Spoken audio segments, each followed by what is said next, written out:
Okay, I'm about to start my meatloaf, but I wanted to tell you about my breadcrumbs first.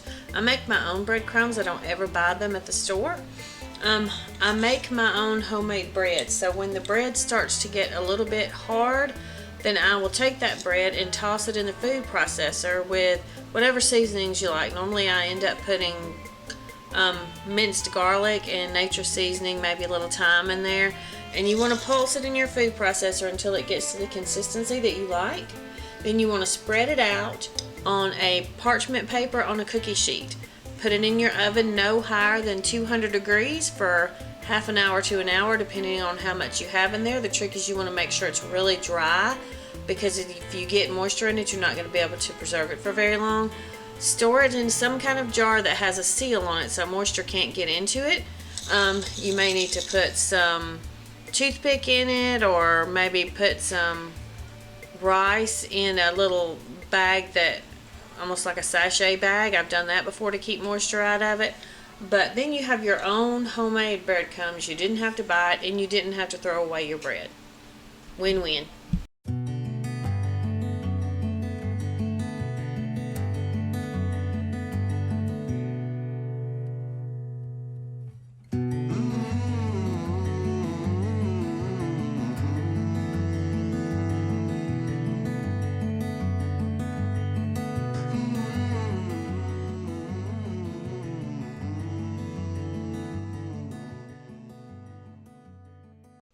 Okay, so here are my ingredients for making my meatloaf. Everybody does it different. This is just how I do it.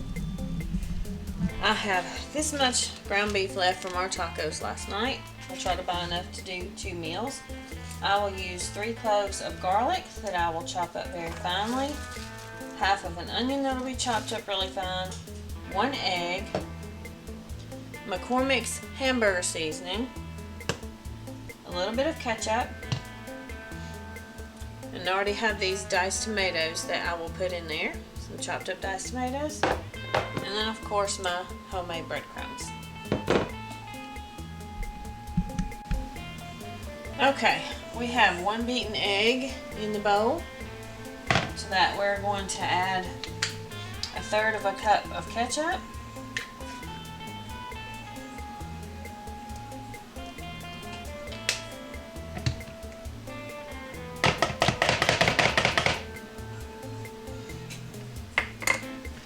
We're going to add our chopped up garlic and onions.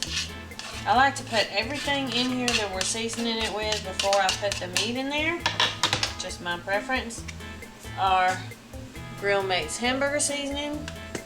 I'd say about 2 tablespoons of that, because you know on its own meatloaf really doesn't have much flavor. So you really want to spice it up. And then I'm going to put in just a little bit of these diced tomatoes.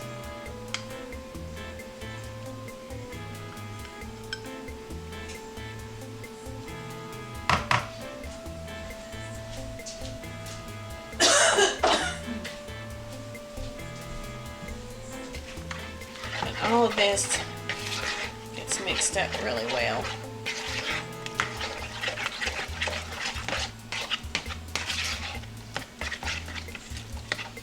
It's almost 12 o'clock. I still have mashed potatoes to do, finish the pie, make the cornbread, get everything ready. Tomorrow we are canning chicken.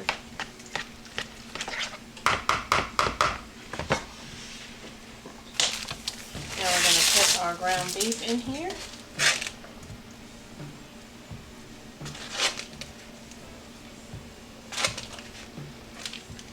And there's really no way around just getting your hands all in it and getting it all squishy squish.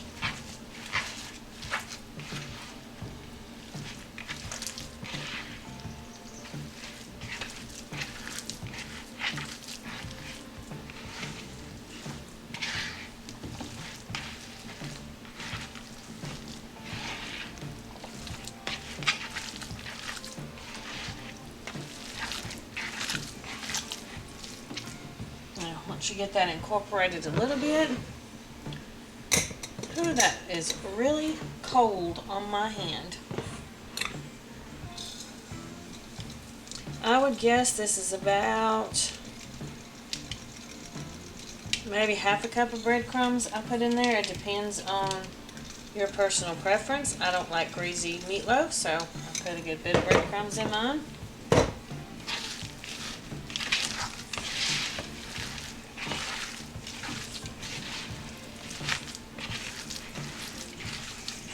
And just kind of squish it up like you're kneading bread.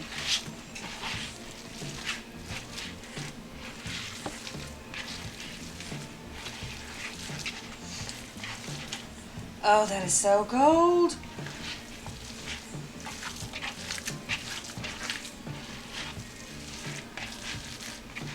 Okay, now we're going to put it in our loaf pan.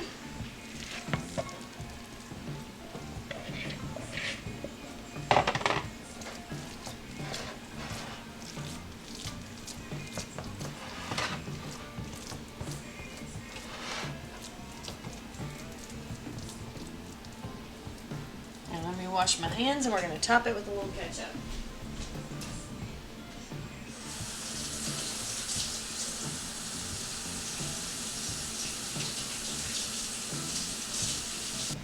Okay. I'm not a fan of sticking my hands in there and mushing that meatloaf up, but it's really got to be done. Now I want to put enough ketchup on here just to give it kind of a light coating, because it will actually turn into a, I don't know how to describe it, a crispiness on top of your meatloaf. Now, meatloaf will tend to make a lot of grease when it cooks. So what I do is about halfway through cooking it, I will take it out and pour some of that grease off of it so that it's not just sitting in your meatloaf while it's cooking. My dog always likes for me to make meatloaf because she gets that grease on her dog food. Now we're going to put this in a 325-degree oven for about 45 minutes to an hour. Depends on how thick yours is, how big your loaf pan is. There's a lot of different factors. You just have to watch for it to be done. Okay, so our meatloaf is done. This around the edges, that is not where the meatloaf is burnt. That's where that grease was that I poured off, because I don't want your meatloaf just to be sitting and swimming in all that grease. The ketchup's left kind of a crustiness on top of it, and it's going to be good. So let's see what I can do to voice this over. In our pan, we have some olive oil and some cut up ham hock, getting that really hot. And to that, we're going to add some garlic and onions. Now later, we're going to add that ham hock bone, and then we'll take it out before we serve it. This is 1 chopped garlic clove and about 1/4 of a finely chopped onion. You want to just let that cook in the olive oil until the onions start to get translucent and the garlic gets very aromatic. We're also going to add in a little turmeric for its anti-inflammatory properties. I try to add that to everything that I can. We're going to add some Tony Chachere's Creole seasoning, maybe about a teaspoon to give them a good kick. Now we're going to be adding about 1 pound of dried black-eyed peas. It's not necessary to soak black-eyed peas. You only need to make sure that they're really well rinsed off.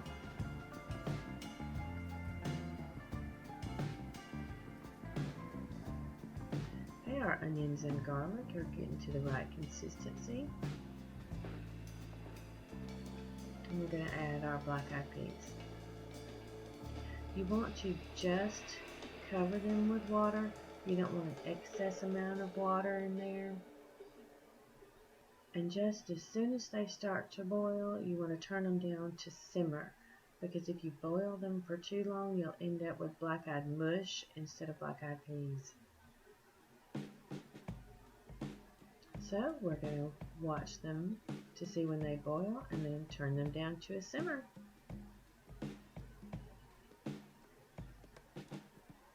Now I realized that my microphone was not working when I made these black-eyed peas, so I hope I was able to kind of record over that. But you can see how dark that liquid is. That is going to be amazing. I don't know about other parts of the world, but in Alabama we call that pot liquor, and it's the best thing in the world to soak your cornbread up in. And these are coming along nicely. They still have enough water in them, and we're going to let them jug. We're going to start with about 4 small peeled and chopped apples. We have about 5 tablespoons of butter in there. We're going to add just a little bit of lemon juice to keep them from turning brown. And you don't want to cook your apples until they're completely done. You just want to get all the butter and the other ingredients melted and mixed together.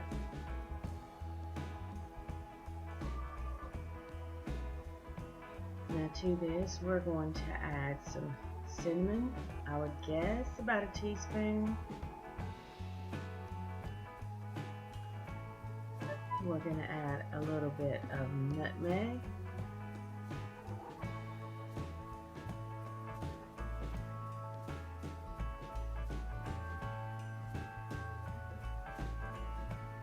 And we're going to add in some brown sugar. How much brown sugar you add just depends on how sweet you like yours.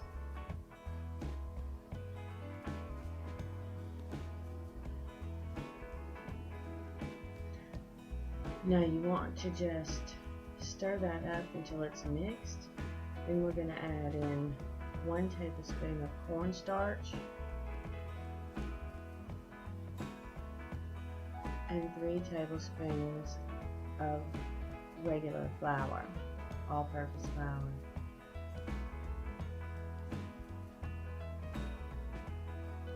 I also added in about a tablespoon of apple juice. You're going to stir that up really well and just let all the ingredients melt together. Now for the topping, we have 1 cup of all-purpose flour, 1 cup of brown sugar, and 1/2 cup of instant oats. It has to be instant oats. It can't be rolled oats or still cut. It has to be instant. And to that, we're going to add a 1/2 stick of melted butter. You may need a little bit more depending on how crumbly it gets.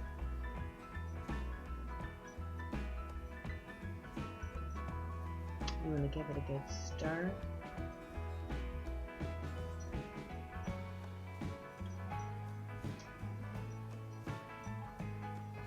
And then you're really going to have to get in there with your hand and make sure that it's nice and crumbly, not sticky and not too dry.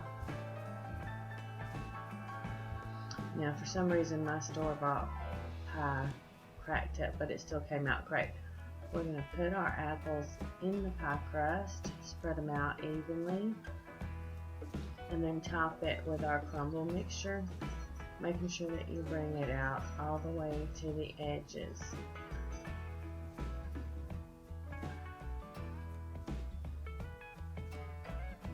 You want to make sure that you keep it inside the crust but all the way to the edge. Start in the middle with your crumble and take it all the way out to the edge. You want it to be as evenly covered as possible, but you do want it to come all the way to the edge.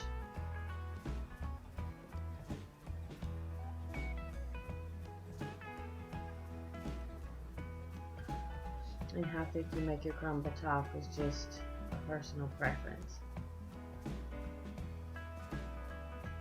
Now we're going to get a cookie sheet and put it in the oven.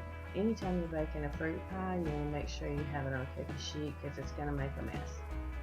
And we're going to put it in a 350 degree oven for about 40 minutes.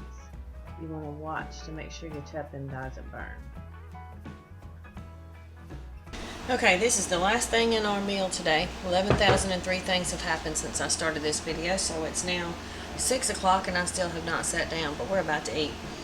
These are potatoes. I don't call them mashed potatoes, I call them smushed potatoes because I use this potato masher, which is actually a pastry cutter, to mash them up. This is about 4 potatoes peeled and boiled until they're really soft.